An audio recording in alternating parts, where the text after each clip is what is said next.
किसे कहते हैं जाकर हैं मोल कॉन्सेप्ट में। एक मोल किसे कहते हैं? तो एक मोल क्या है? अमाउंट ऑफ सब्सटेंस, किसी पदार्थ की मात्रा है। बात समझना है, अमाउंट ऑफ सब्सटेंस है, किसी पदार्थ की मात्रा है। किसमें? उसको किसके साथ कंपेयर किया गया? उस मात्रा को, उस अमाउंट को किसके साथ कंपेयर किया गया? लिखा है it contains as number of entities. उसमें जो है, इसमें चीज़ों की संख्या, एंटिटीज मतलब चीज़ें। अब चीज़ों में क्या हो सकता है? ये हो सकती हैं, एटम हो सकते हैं, परमाणु, मॉलिक्यूल हो सकते हैं, अणु, पार्टिकल हो सकते हैं, कण, आयन या आयन हो सकते हैं, कोई भी चीज़ में से हो सकती है।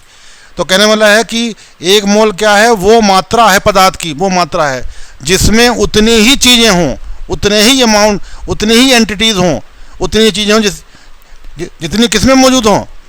उसको किसके साथ कंपेयर किया गया?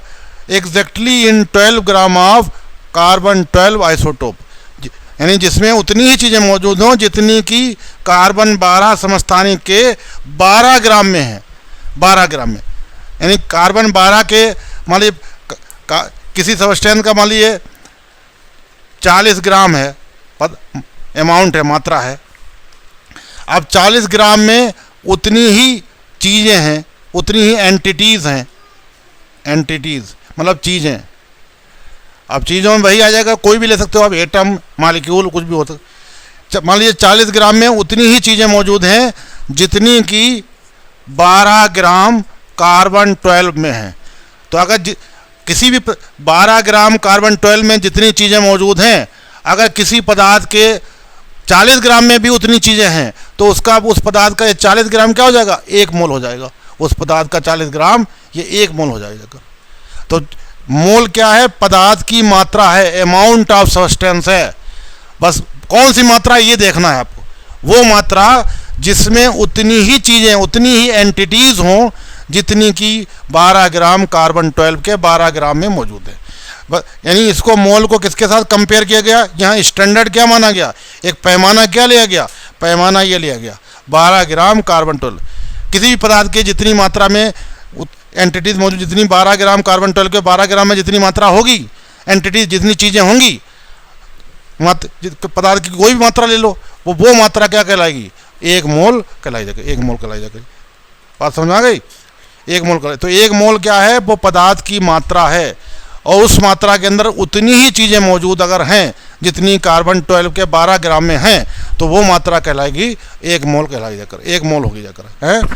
अब मोल को जो है ये बड़ा जोर देकर बताया गया है कि कोई पदार्थ चाहे कोई भी हो, सब्सटेंस चाहे कोई भी हो, उससे कोई मतलब नहीं। हर एक पदार्थ का अगर 1 मोल, किसी का भी 1 मोल लोगे, मान लीजिए किसी का भी 1 मोल ले लो, 1 मोल मान लीजिए नाइट्रोजन का ले लो, 1 मोल चाहे आप O2 का ले लो, 1 मोल हाइड्रोजन का ले लो, इसमें नंबर ऑफ मॉलिक्यूल निकालोगे, नंबर ऑफ एटम या नंबर ऑफ मॉलिक्यूल, एंटिटीज मतलब कोई भी हो, एंटिटीज है, चीज़ें, तो समझ क्या हो जाएगा? 1 मोल के अंदर चाहे पदार्थ कोई भी हो, हर एक पदार्थ के 1 मोल के अंदर एंटिटीज क्या होती हैं? चीज़ें क्या होंगी? समान होंगी। समान होंगी। कितनी होती है इसमें? 1 मोल इसका है, 1 मोल इसमें, इनमें कितने अगर नंबर ऑफ अगर मॉलिक्यूल लो, अणुओं की संख्या लो, तो कितनी आएगी? ये इतनी आएगी। सब में अगर 1 मोल सबका है, तो एंटिटीज उसके अंदर चीज़ों की संख्या की क्या होगी? समान होगी, इतनी आएगी। सब में यही आएगी, सब में यही जाकर। और जो किसी 1 मोल में जो एंटिटीज होती हैं, चीज़ों की संख्या, एटम, मॉलिक्यूल जो भी हैं, वो बड़ी इंपॉर्टेंट चीज़ है। तो इसलिए क्या किया गया? 1 मोल के अंदर जो चीज़ें होती हैं, चाहे एटम हो, परमाणु हो, चाहे मॉलिक्यूल हो, अणु हो या आयन हो, ये बड़ी इंपॉर्टेंट है। इसलिए इसको एक सेपरेट नाम और सिंबल दिया गया, एक अलग इसको नाम, एक प्रतीक दिया गया। उसे क्या कहते हैं? एवोगाड्रो कांस्टेंट या एवोगाड्रो नंबर कहते हैं, एवोगाड्रो नियतांक या एवोगाड्रो संख्या कहते हैं। और इसकी वैल्यू, इसको Na से शो करते हैं, N की जड़ में A लगा देंगे, Na से शो करते हैं। ये आपको याद रहना चाहिए हर वक्त। ये इसकी वैल्यू क्या होती है? 6.022 10⁻23।